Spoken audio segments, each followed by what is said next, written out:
చంద్రబాబును పోటీ చేయమన్నా, గన్నవరంలో వంశీ మీద లోకేష్ బాబు గారిని పోటీ చేయమని అంటాడు కదా.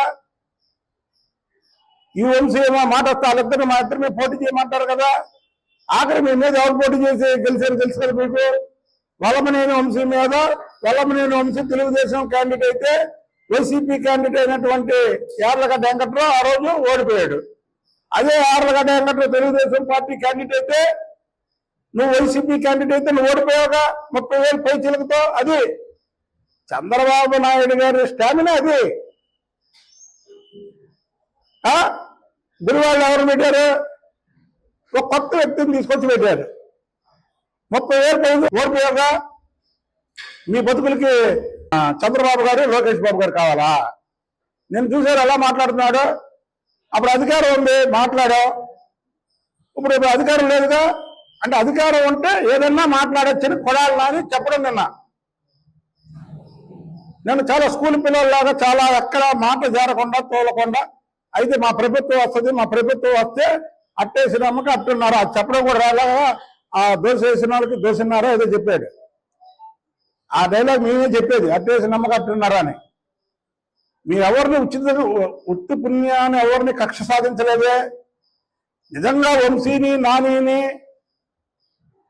లోపడేయాలంటే 4 రోజులు లోపు వేసేవాడే. ఇవాళ రికార్డెడ్గా దొరికిపోయాడు.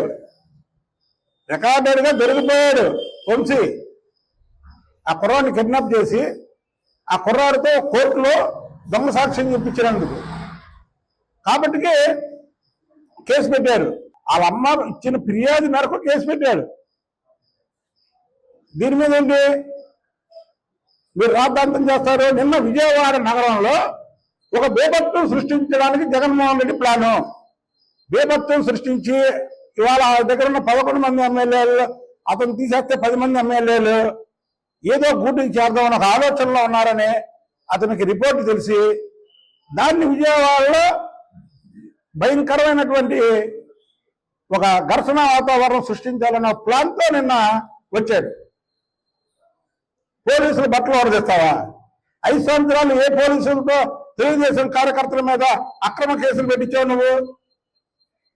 ఆ పోలీసులను వాడుకొని ఆ పోలీసుల సస్పెన్షన్ చూపించి ఆ పోలీసుల్ని జైలుకి పంపించి ఇవాళ నువ్వు పోలీసు వ్యవస్థ గురించి మాట్లాడే అర్హత నీకుందా? ఇవాళ తెలుగుదేశం పార్టీ వచ్చాక కూడా అనేక మంది మీద, తెలుగుదేశం పార్టీ వాళ్ళ మీద కూడా కేసులు రిజిస్ట్రేషన్ అయ్యాయి, తప్పులు చేసిన వాళ్ళ మీద. నీ హయాంలో ఏ వైసీపీ నాయకుడి మీద కేసులు కట్టారా? ఏ కార్యకర్త మీద కేసులు కట్టారా? నువ్వా మాట్లాడేది పోలీసుల గురించి? కోడికత్తి సీను దాడి చేసిన దాంట్లో నువ్వు ఇప్పుడు వరకు ఎందుకు కోర్టుకు హాజరు కాకుండా, సాక్ష్యం చెప్పకుండా అతన్ని కోర్టుకు తిప్పుతున్నావు? ఆ దళితుడనే కదా నువ్వా మాట్లాడేది వీళ్ళ గురించి? అసలు వంశీ అనేవాడిని నన్ను నువ్వు ఎప్పుడైతే జైలుకి వెళ్ళి పరామర్శించావో చరిత్రహీనుడైపోయాడు జగన్మోహన్ రెడ్డి. దాంట్లో అసలు రెండో క్వశ్చనే లేదు. ఎందుకంటే వంశీ చేసినటువంటి పాపాలు అన్నీ. నువ్వు ఈరోజు మళ్ళీ మిర్చి ఆటకి వెళ్తున్నాడు.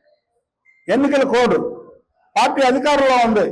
ఎక్కడైనా తెలుగుదేశం బ్యానర్ ఉందో చూడండి. ఎక్కడైనా విజయవాడలో మీరు ఒక్కసారి క్లిప్పింగ్ తీసుకెళ్లి మా ఆఫీస్ కాడ చూడండి ఎన్ని బ్యానర్లు ఉన్నాయో. మేము ఎన్నికల కోడ్ అధికారంలో ఉండి మేము పాటిస్తుంటే అధికారం లేకుండా ఎన్నికల కోడ్ ఎక్కడా పాటించట్లేదు.